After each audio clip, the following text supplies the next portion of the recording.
Yavatuhu pani enchamukin ilakayo kashtu.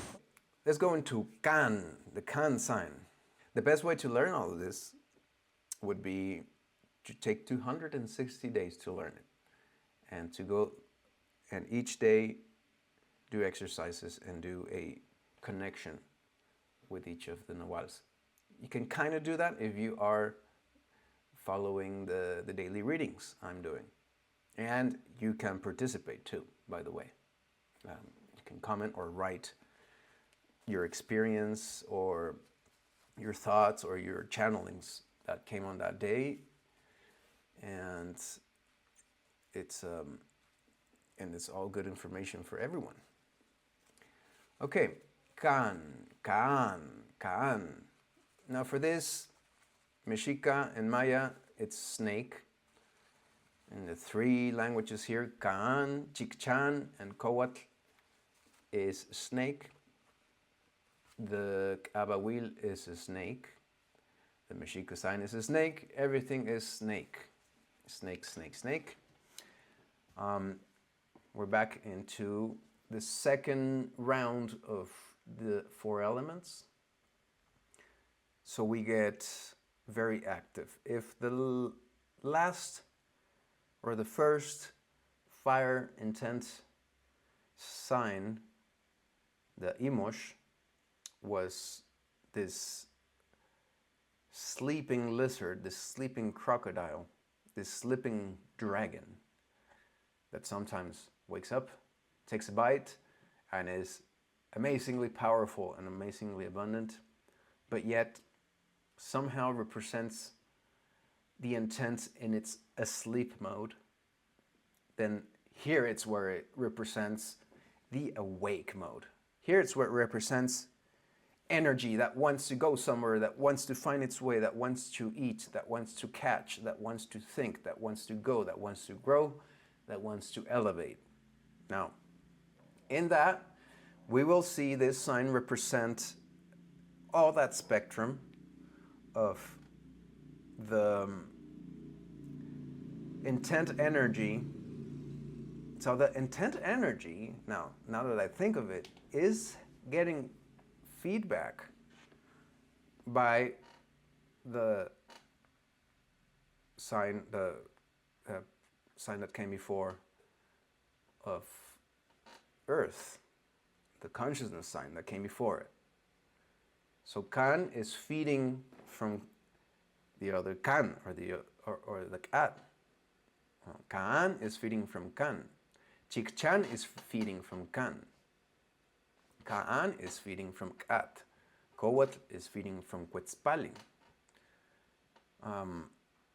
So it gets a feedback. Now that I think of it, oh my God, I think of it. Intent, even though it's just an energy of intention, and it's not a mind, it's not a spirit, it's not a language, it's not an action, does evolve, does grow, it does expand, and it does feed from the other elements and from the other processes. So it is going to evolve. It is going to grow. Now, all of this information is contained in Kaan. Kaan represents a process of information. Now you can see here the Mexica sign. You can say, oh, it's just a snake, but this points here in lines, and they represent, and I've talked about this, it represents the sky as well. The sky is seen as a great snake.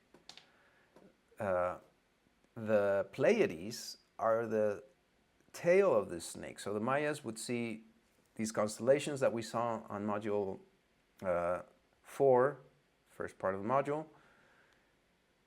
But then I've been told by Mayas that the whole of the stars of the sky can be seen as one snake, that there is one only constellation that connects all the stars, and it creates a giant snake.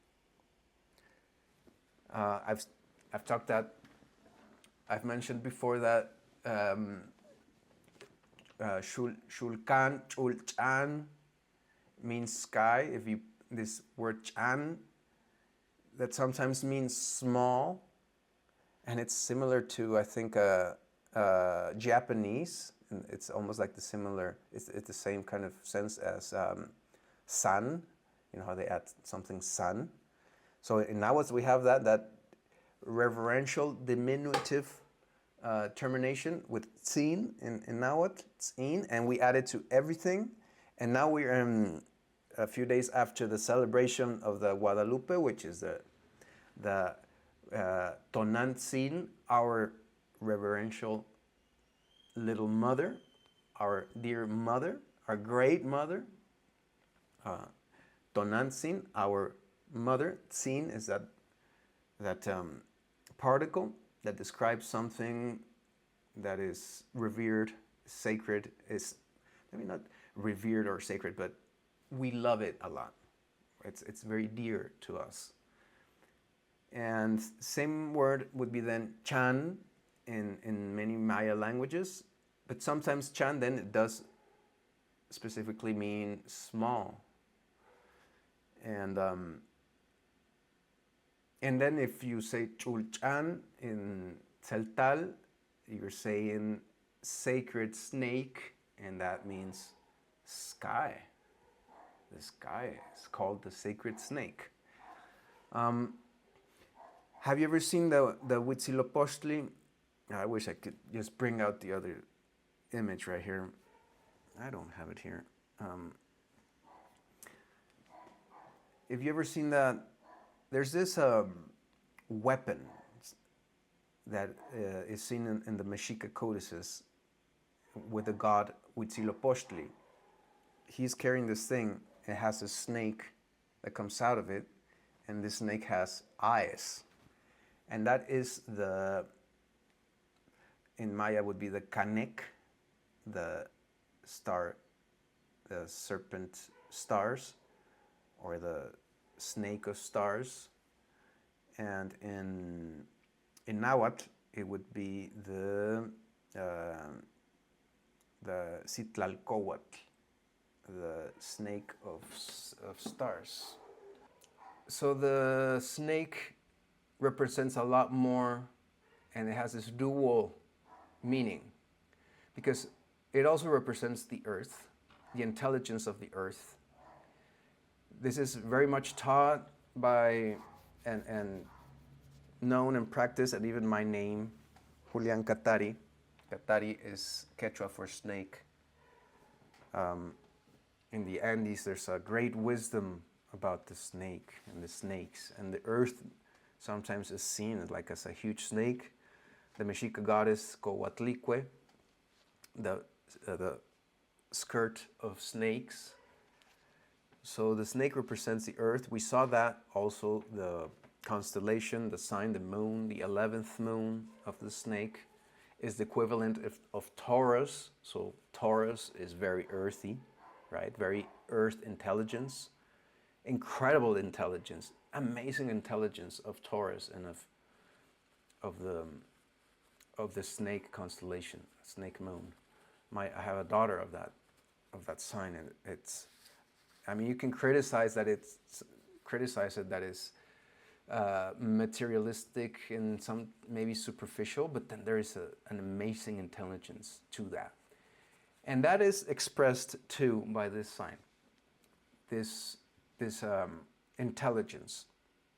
So this intent, this fire of intent, this willpower now becomes very. It's like in Imosh, it didn't want. It just cared about this intent, just wanted to express itself. So that's why it tries to be the weird one and wants to be otherworldly, Imosh, right? But yet at the same time, they develop a strong connection with earth, with water, the elements, etc. And they become very abundant in many, many things. And huge, amazing teachers. But here the Kaan takes this aspect of, no. intent needs to be chasing down some material specific earth thing. So this energy manifests in the day and in the people as this hunting, it's the hunter, kind of the predator. And here we can have this comparison, this marriage of when we talk about the predator, the reptilians, and all of that. Yes, they all relate that. We can heal all of that if we understand that it is also part of the universe, and it's a necessary part of the universe. It's a necessary part of ourselves. We need to want to eat things, right? We need to desire very material things, right? Very earth things. I want to have sex with that woman or with that man.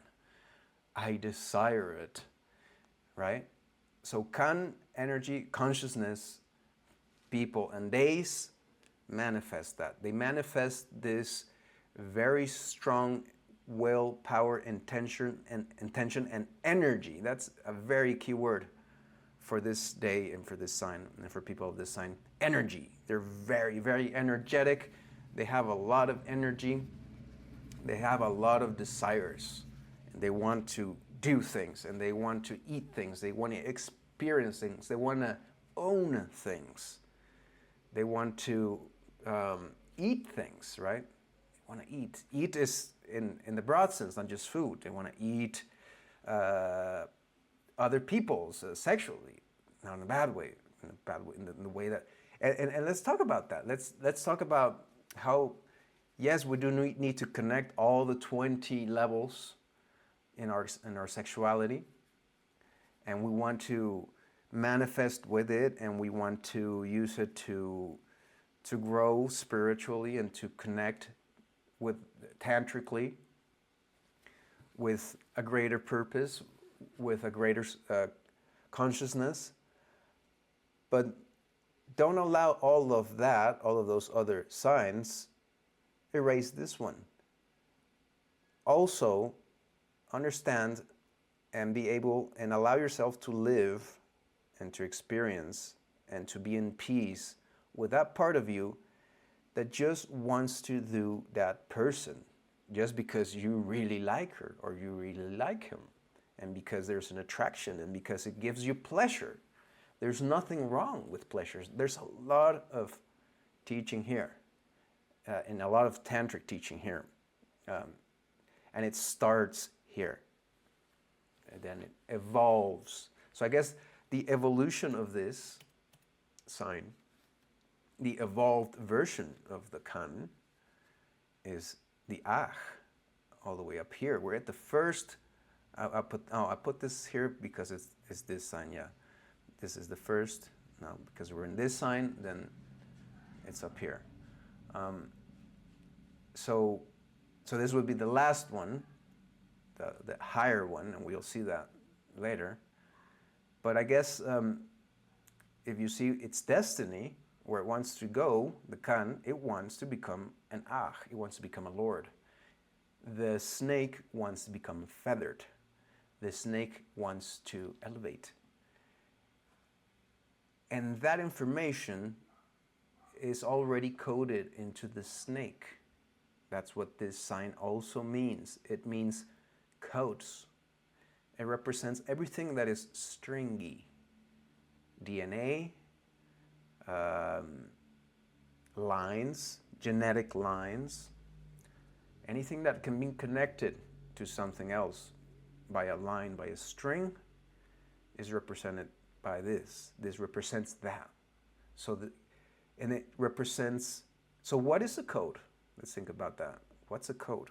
Well, a code is a series of information, right? A code is not a single byte. It's not a single sign. It's not a single star.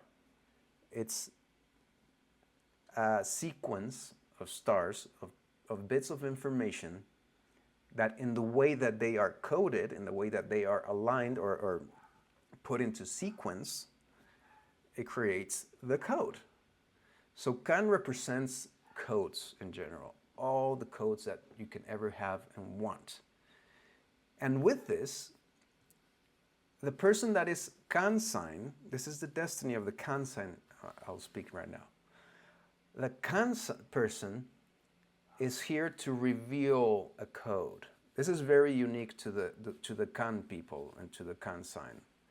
But it's a destiny, something that they need to, it's not something that they already are, no. It's what you're here to learn to do and to do.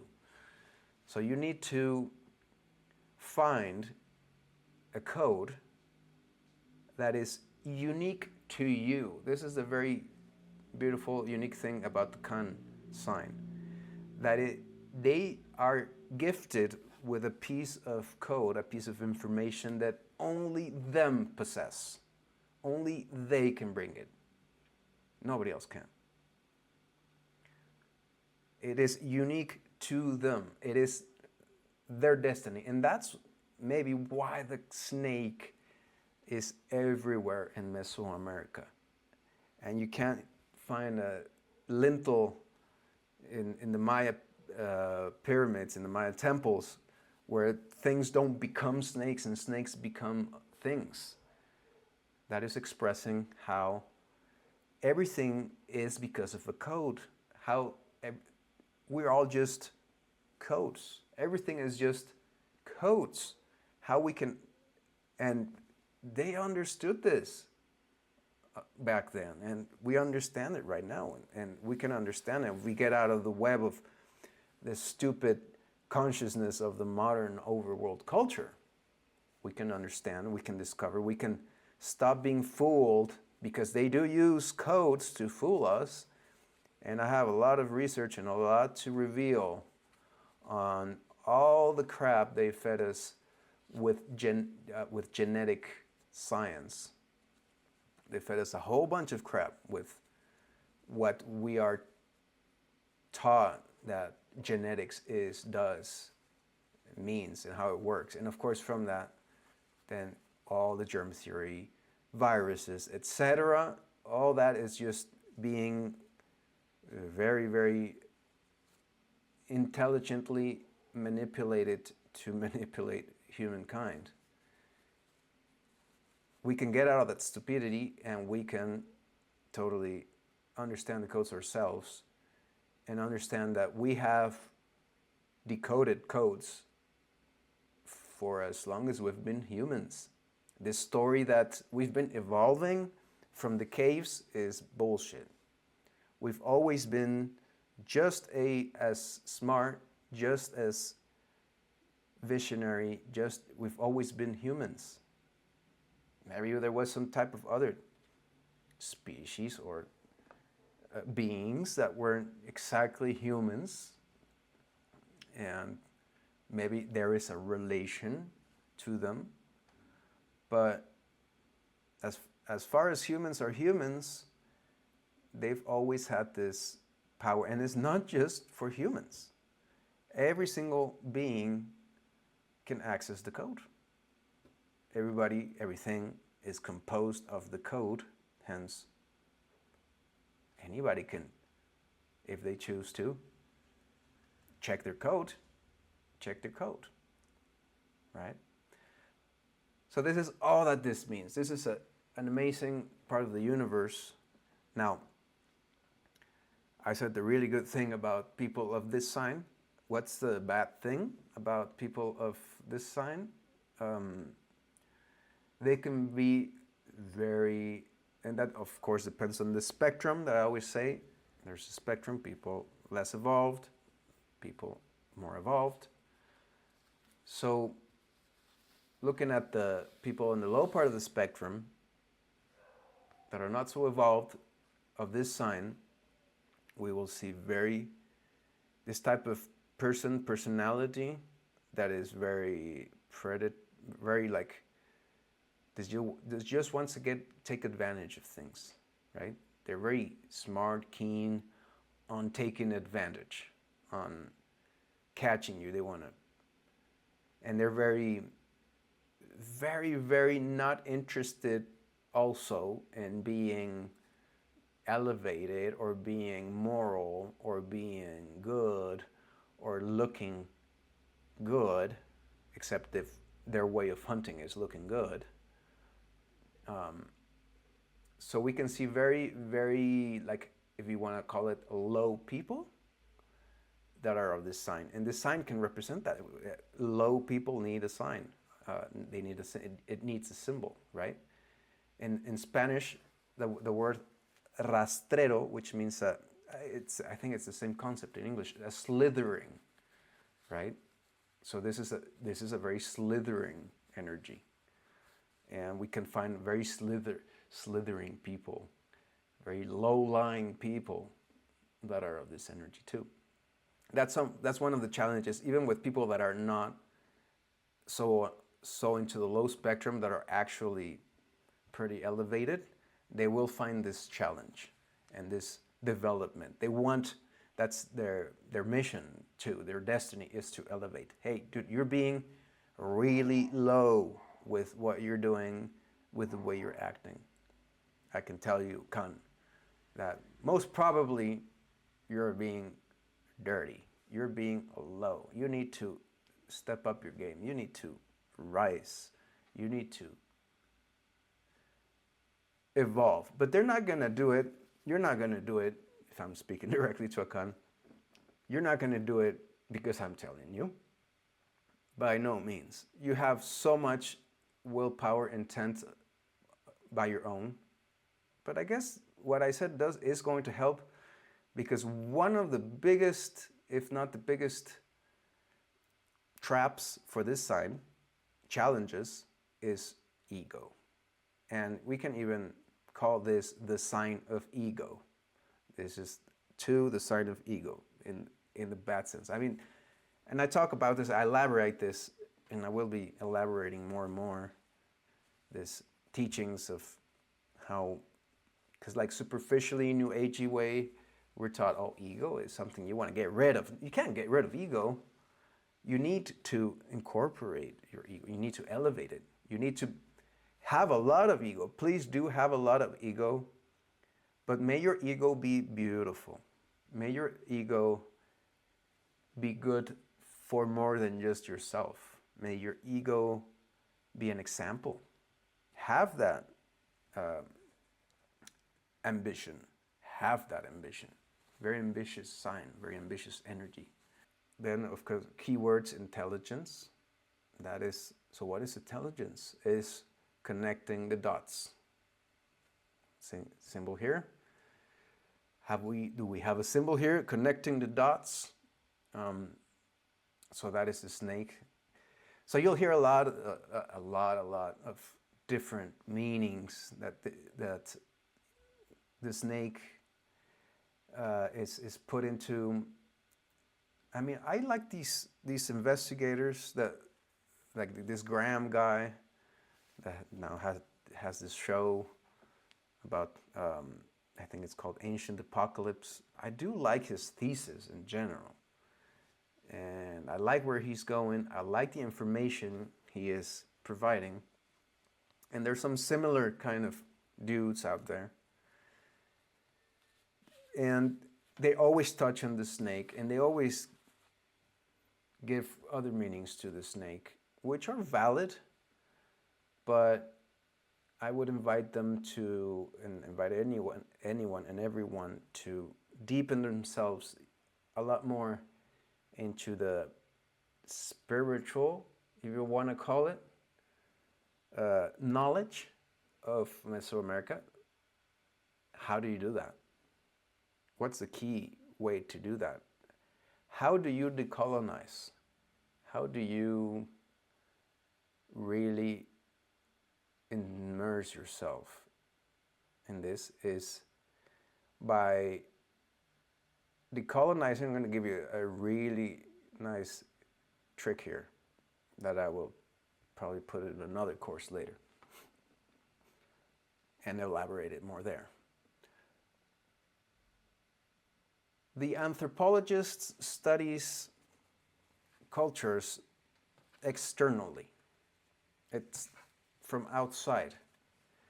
That somehow has this very subconscious predisposition that we've been programmed deeply, subconsciously, of this is lesser. These are less evolved cultures. These are savages, right? There's a lot to learn from them, but they are savages. We are evolved. I'm not one of them. That's the key thought that will make people study from outside. When you let go of that, you first find out that, wait a minute, you're still an indigenous too. You're still of this earth. Yes, maybe there was some other people from other places in the world that came and gave you some of that genetics, but that genetic story that makes 100% of what you are is false. You are of the land you live or that you are born in. You are of that land. Spiritually, you have that connection. And you might have even connections with other lands. And it's not which land it's mine, it's how much we identify with the real ancient world.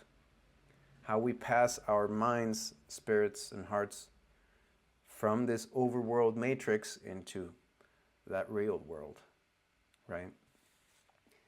And then you want to study this and you start living it.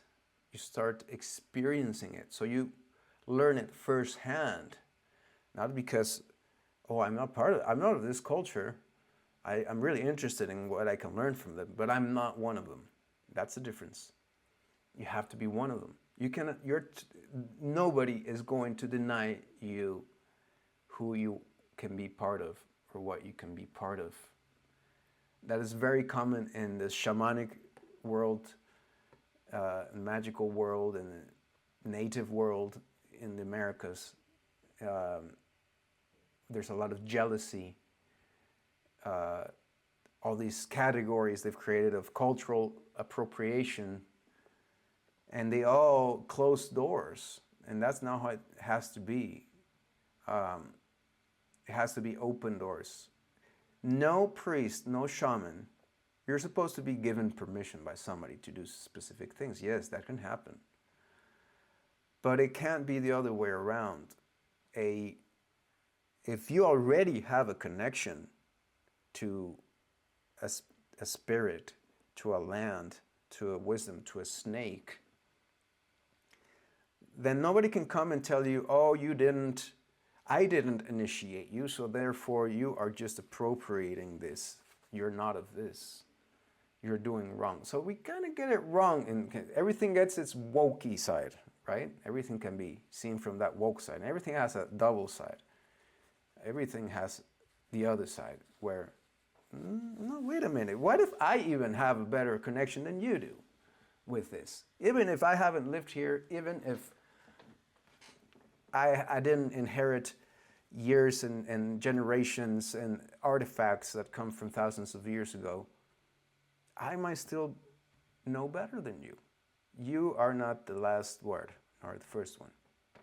So that is the best way to learn and to connect, is by identifying, by becoming it, by wanting to become it, by not allowing other thoughts to tell you that you can't belong.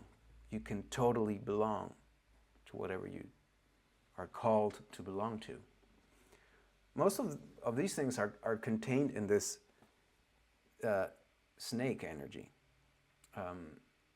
in this snake teaching, where everything is contained. So the last sign is the qu'ij, is the seed. It's also one of the important symbol. Corn seed, or just seed for the previous sign. So this is the next thing in the seed. So this is the sprouting seed. This is the seed that has a plant that is growing. Is that seed into action, but then it's not an action sign? What will be the action of this sign? That's interesting. We will get there. Next session, we will get to how does the snake go into the feminine side, the dark side, to the night time, into the earth. That sun, that tonal, that qu'ij goes into the night, and then into the other side, to the water side. It went through north, goes into, or up here in the north, in the middle of the sky, and then goes to the west, goes down into the earth, brings about an action. What will be the action of Kaan? We're going to see that. So remember, this is an intention sign, a sign of will, power. What can we expect in a day? A lot of energy, a lot of desire to do things, a lot of action, active day, internal fire. It says here, reveal internal information, handling of energy, power. How do you, and there's a lot of that in the evolution of the snake. The snake being power. You have, so intent is a power. You have power to do things. Power, as it evolves, and this is interesting, the more you evolve your power, the more power you have. The stronger it is, the greater it is. And that's what we kind of want to take it without falling for the power trap, which is one of the Toltec traps, which I will teach in the Toltec courses.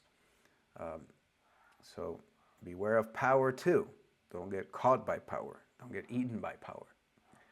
But as a general thing, life is about developing power. We're all snakes. We all have a snake energy. We all have bodies. We all have, and they've been calling me a snake lately. And my partner's like telling me, you look like a snake. And sometimes it's ugly. Well, I guess I have some snakeness. My name, one of my names is Katari, so a lot of snake maybe for me. Although I'm a tihash in the Nawals. And, but we all have a snake. So she is also very snaky, and all of you are very snaky, and I can see all that snakiness in each one of you, and every one of us has that snakiness. It's a very earthy thing. It's a very natural thing. We want to have the wisdom to be at peace with that, and as I was saying, the more you evolve it, the more you can feed it with spirit, with mind, with intelligence. The more you can live, go through action and reaction, go through time, and see the fruit of that action, the fruit of that time, the experience, the more you can feed from all of that, the more your power, the greater it will be. Also because it will be more educated. You'll know where to direct it. So a unevolved snake person gets very easily, it can misuse its power in the sense of, dude, did you really just do all of that just to get laid with that woman? Right? Did you really, dude, I mean, yeah, it's okay. I mean, it's good. I understand. I want to get laid too, but maybe you could channel it in a better way. Maybe you can maybe even be attracted to a different person. Maybe you know, there's a lot that you can evolve that intent, because here intent is so physical in this sign, in this day, and people of this day, of the sign. Their intent, their desire is overwhelming, right? So that's why it's their development, it's their challenge, it's their evolution, it's their destiny to learn to evolve that, to not to be smarter at how they handle that power and where they direct that power. It can be the same goal, but you can just maybe do it in a way smarter way.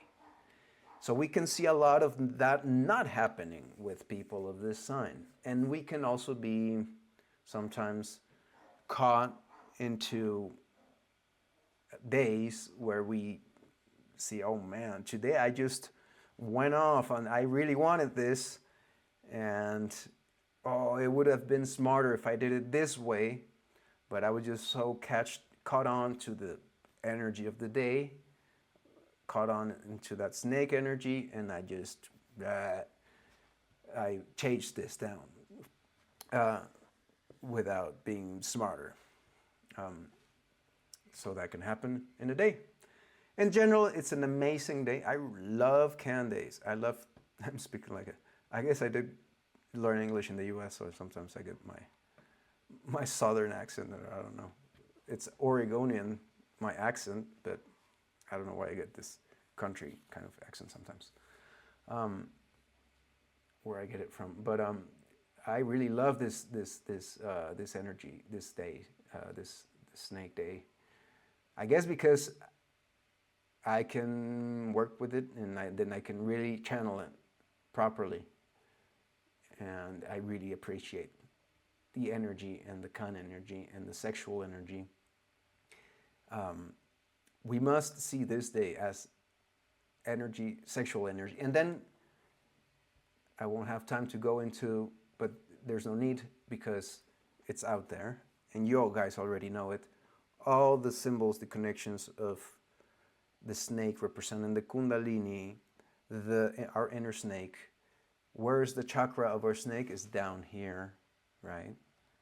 And it comes down, or it comes up from down here. That energy, that earth energy, comes and enters into our snake chakra, our sexual chakra. Both the lowest one and the sexual one are led or oriented by the snake, or it represents the snake. It's symbolized by the snake. The snake symbolizes sexual energy in general.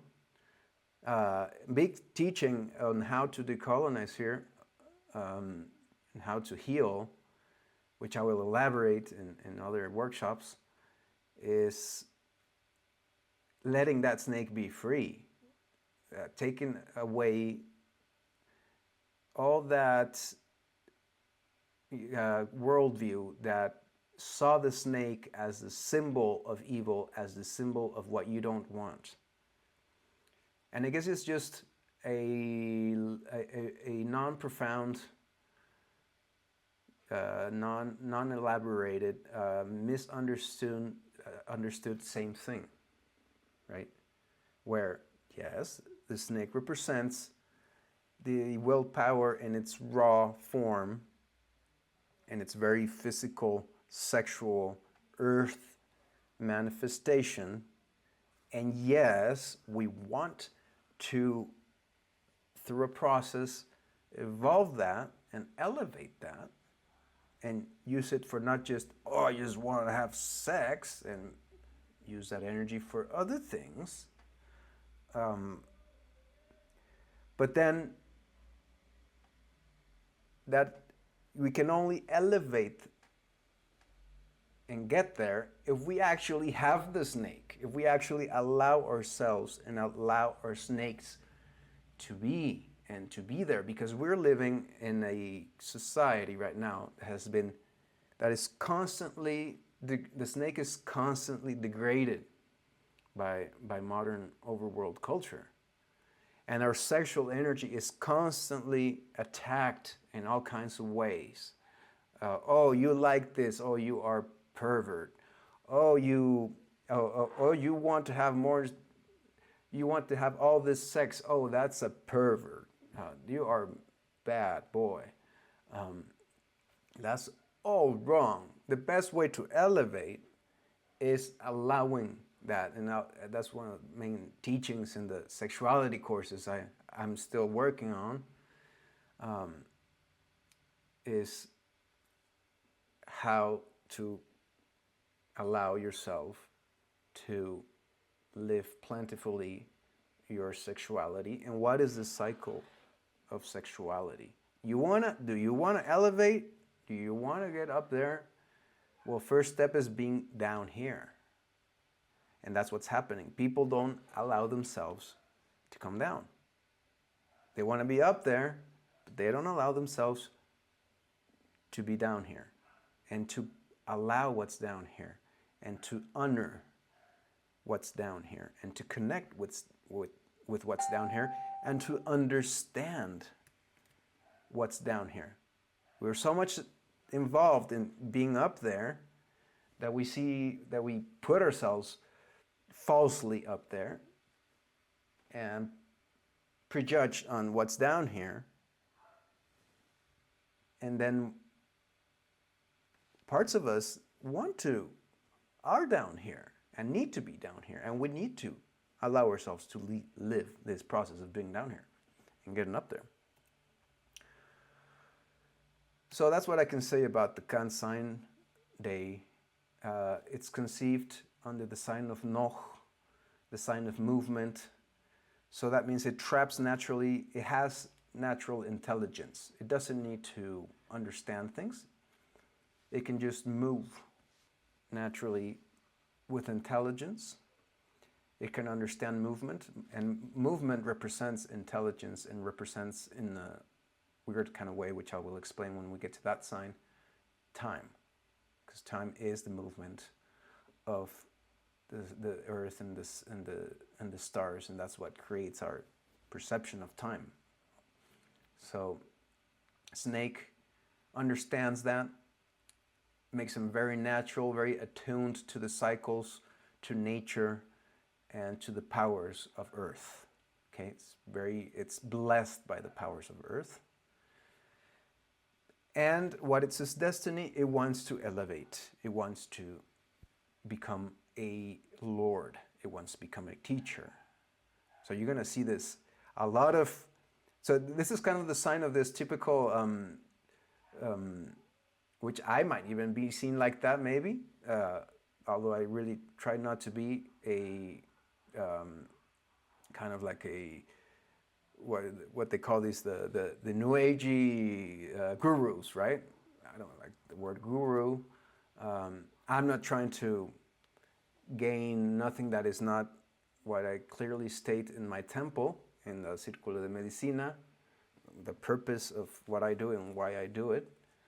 That is what I do, very snakily hunt for, but not like in the low sense of I want to take advantage of people, I want to make money from people. There's so many things I could do that would make me more money that I'm not doing, because in fact I do need a lot of money to do my projects, but I'm not going to be misleading anyone, and including myself, to do that. So that's what this, you're going to see a lot of people of this sign have that attitude of kind of being very snaky about being the guru, about being teachers, about, oh, look at me, and calculate their signs. Do that experiment. Calculate their signs if you can get a hold of their whole birth date, including the year, and use a calculator, and you will find that many of them are snakes. And it does sell. It does help. So they do have that energy, that intelligence that they naturally captivate, like the snake, that, how snakes captivate, the Hindu snake that can bewitch you with the eyes. That's very, very much of this sign of this person, and that's in its quest to elevate. And then my advice for a sign of this person: take a look at what I just said. Take a look. Are you taking advantage? Are you being a little bit too ambitious? A little bit too material? A little bit too pleasure focused? pleasure focused. You want to elevate, you need to find pleasure in more subtle things. That's the key for sexual enlightenment, is take it more subtle. Go to subtle. Of course, to go to subtle, we need to be very physical first, very material, very intense, strong pleasure. So allow yourself to go through that first, right?